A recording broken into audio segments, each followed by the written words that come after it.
So this is the story about that time an apartment exploded at a hotel in Portugal where I was staying and I didn't wake up. So before I talk about that, I just wanted to tell you how I ended up there, because it's it kind of adds to the story. So I was around maybe 18, 19 or something like that. And I had just moved from my hometown up to, or to Stockholm, which is the capital of Sweden. And I had done a couple of different bar jobs, coffee shops, but I ended up working at this coffee shop in a really cool area in Stockholm, and it was a night coffee shop. And the owner that hired me, she was the owner, she created the coffee shop, and a lot of taxi drivers used to come there and have a chat at night. So I actually worked by myself at night. Now, when I look back at it, I can't believe I did that. I didn't have a tease or anything. I think she had something behind the counter. She's like, oh, just use this one in case, something happens. There was no security. But anyway, I was serving coffee. I made, like they had porridge you have to make for the morning. It was pretty busy, and a lot of really cool taxi drivers came in, and I kind of felt safe with them coming in because they were familiar faces.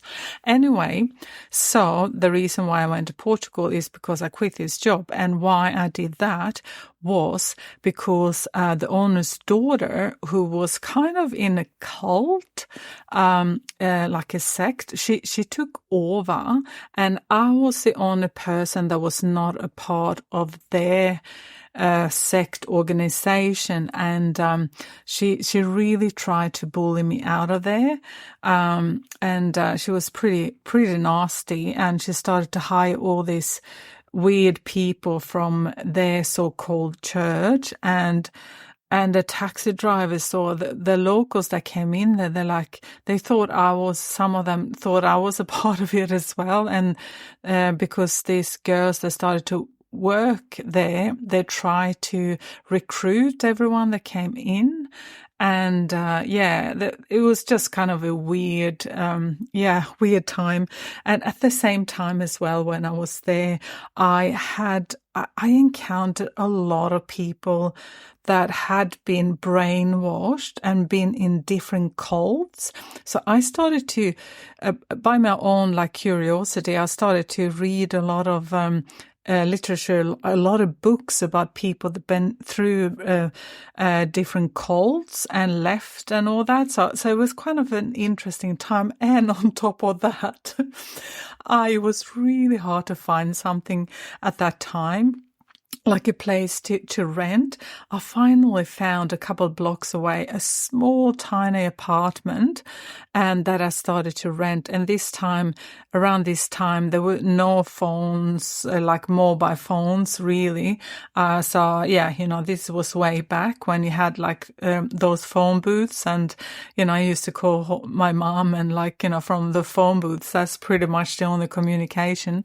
And so I rented this apartment, and I was kind of desperate, and it was so cute. And but the owner said, the guy that was here before you, he bailed, so he left all this stuff.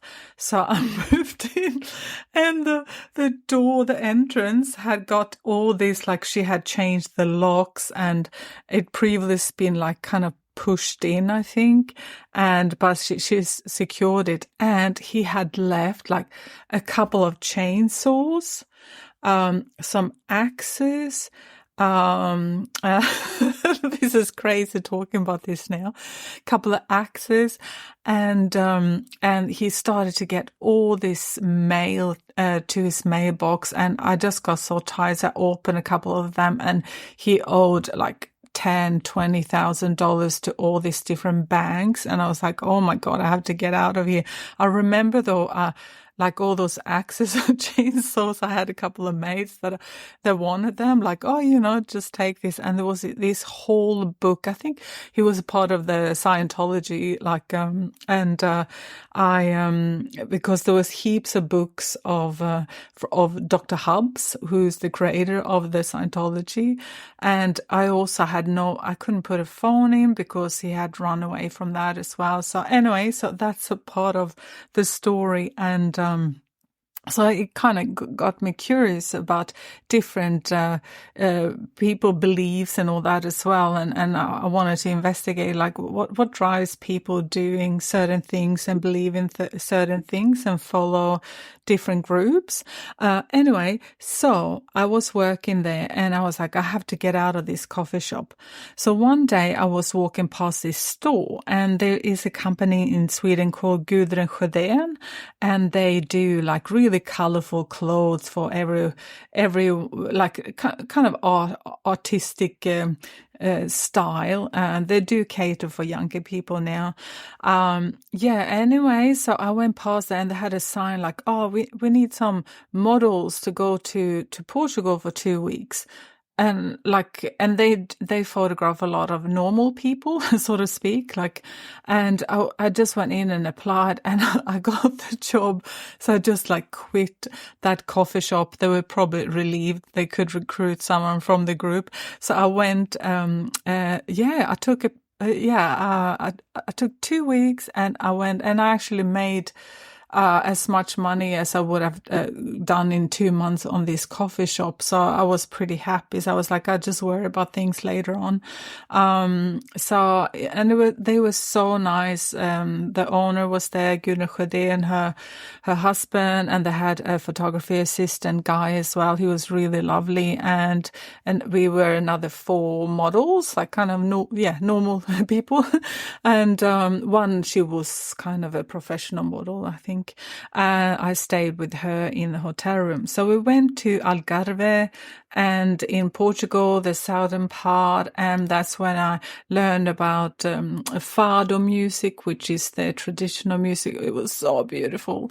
And, like sandy beaches, it was so lovely to see that. And I got to see the orange farms and all these medieval villages. And we photographed pretty much every day, and we had a break once in a while. But one night we had a break, and we stayed at this hotel, and I think me and my friend or the other model, we stayed on the 8th floor.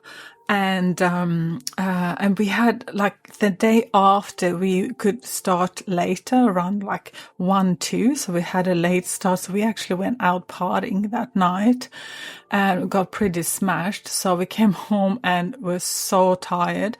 And that night, they had gas in these apartments there. So we were around the 8th floor, and around maybe 6 or floor 5 down from us, a little bit on an angle. This couple had come home, and there was no smell of the gas at that time. So they have left the gas on, came home, and they lit a cigarette. And when I woke up in the morning, they had knocked on our door, and I did not wake up at all. I'm a really heavy sleeper, except from now when I have kids, I just wake up when they just breathe. But this is a different time. I woke up and I was like, I told my friend, oh my God, it's black. The whole pool is black. There were furniture and bits and pieces and everything. So this couple downstairs, they come home, lit a cigarette, and bang, the whole apartment just kind of blew up. But what I wanted to share with the gratitude about this is that they were nothing really, I don't think nothing super bad happened to them. They were bandaged and all that. They did survive, and I'm so grateful for that. And also, it was kind of a reminder to live life one day at a time, I think. And and I would love to go back there one day. So that's my story for today. Thanks for listening. Bye.